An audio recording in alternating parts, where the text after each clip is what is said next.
Okay, the second part of the rhetorical situation that I want to talk about is the speaker.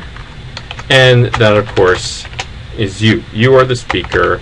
You are the writer in this class. But it also helps for you to interpret who the writer is in things that you're reading also. You're going to see a couple of questions on the reading process that you're going to be going through, asking you to reflect and analyze who the writer is and what kind of ethos they have. Some of you may or may not be familiar with the word ethos.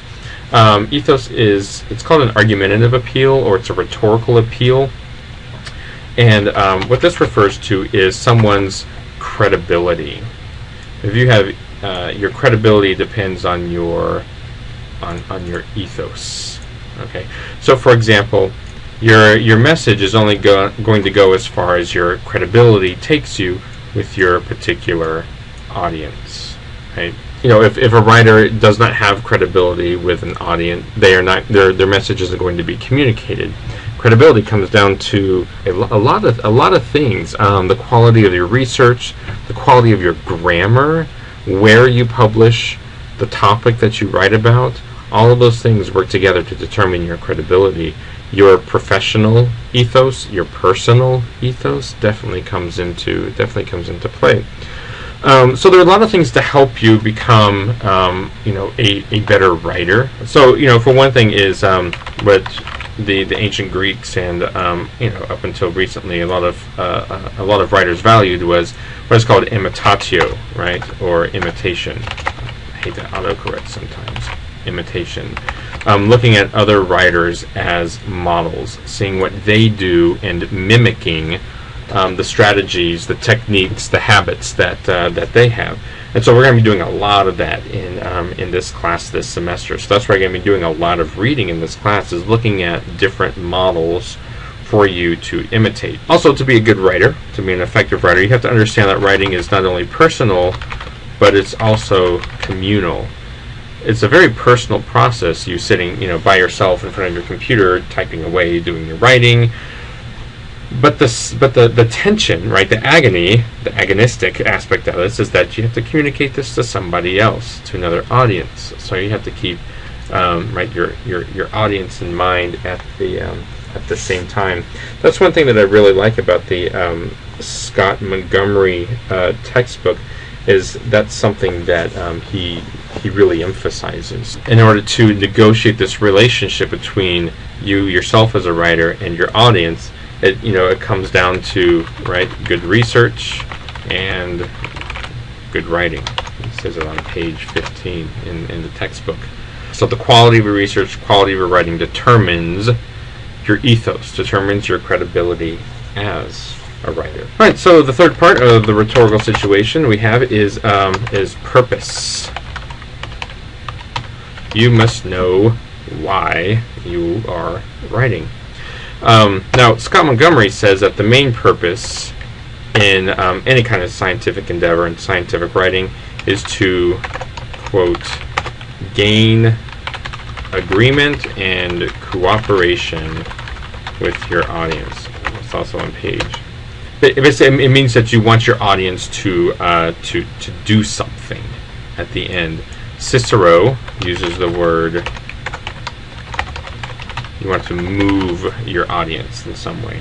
You want them to do something after they have read. You want them to change in some way. And the particular change you're looking for as a writer of science is agreement and cooperation. Agreement that your readers obviously agree with what you've read, agree with your methods, your conclusions, your observations, your research, the thing itself, that they agree with you. But the added thing of cooperation, so that if they agree with you, they will take your experiment and do something with it, make it better, hone it in some way, work with you towards discovering more things, observing more things, experimenting with more things. There's never a final word in science, but particularly in scientific writing. That's why things have changed so much, just even in the past 50 years. So I mentioned I mentioned Cicero, and Cicero says some things that I think will help us understand purpose. Obviously, we all have our purposes for writing in this class. A lot of you said that one of your goals or purposes for writing or taking this class was to make an A. Well, of course, there are some practical reasons for practical purposes for learning how to write better, but for scientific writing in general.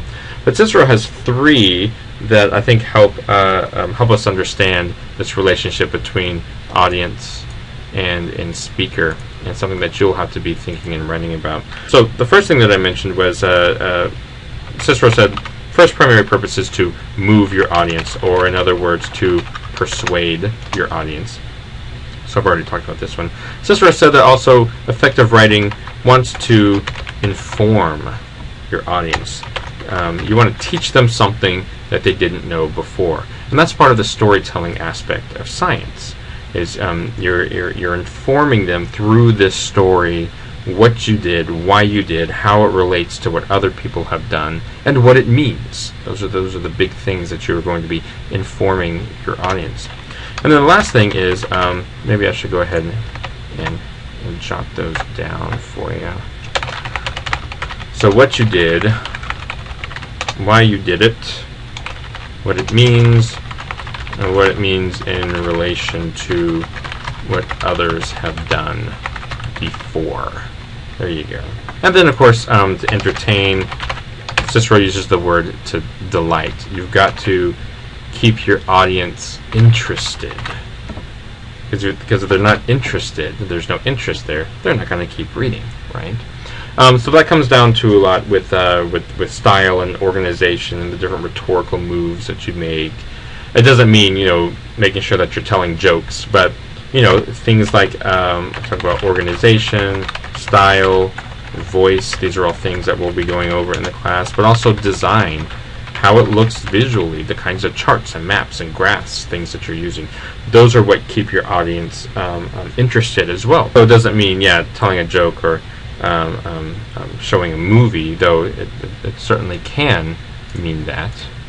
But that's part of your purpose. And then finally, the fourth purpose is something that Cicero never really talked about, but something that's come up over the past couple hundred years, is the purpose of reflecting. Thinking about yourself and your process. And so you'll be doing a lot of reflection in here about your writing process. And it's not really to persuade yourself of anything. It's not necessarily to teach yourself of something. It's not really for your entertainment. But there is kind of this added aspect of you want to make yourself a better writer through all the different other things that you've done. And so a lot of self-reflection that we're going to be doing in this class.